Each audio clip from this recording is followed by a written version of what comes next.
చాలామంది ఏమంటారంటే, దేవుని సన్నిధికి వెళ్తున్నాను నేను, దేవుడు నాకేం చేశాడు? దేవుని సన్నిధికి వెళ్ళి నేను ప్రార్థిస్తున్నాను, ప్రతి ఆదివారం మందిరానికి వెళ్తున్నాను, గృహ కూడికలకు వెళ్తున్నాను, సభలకు వెళ్తున్నాను, దేవుని యందు నేను ఎంత విశ్వాసంగా ప్రార్థిస్తున్నాను, దేవుడు నాకేం చేశాడు? దేవునికి ఏం చేశాడు చెప్పనా? దేవునికి మంచి ఆయుష్నిచ్చాడు, మంచి ఆరోగ్యాన్ని ఇచ్చాడు. ఎంతోమంది చనిపోతున్నాడు.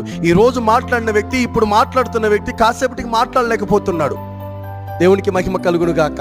ఇప్పుడు చూస్తున్న వ్యక్తి కాసేపుకి చూడలేకపోతున్నారు. ఎంతోమంది మరణిస్తున్నారు, ఎంతోమంది అనారోగ్యంగా హాస్పిటల్ పాలవుతున్నారు, హాస్పిటల్లోనే ఎంతోమంది చచ్చిపోతున్నారు, ఇంటికి రాకుండానే చచ్చిపోతున్నారు హాస్పిటల్లో. దేవునికి ఏం చేశాడు అంటే, నేను హెచ్చించాడు దేవుడు, నీ బిడ్డలను కాపాడుతున్నాడు దేవుడు.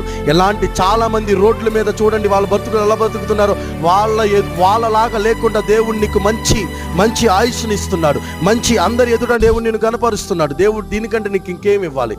మంచి ఐశ్వర్యం ఇస్తాడు, ఘనతనిస్తాడు, నేను ఆశీర్వదిస్తాడు, నీకు ఉన్నతమైన స్థలం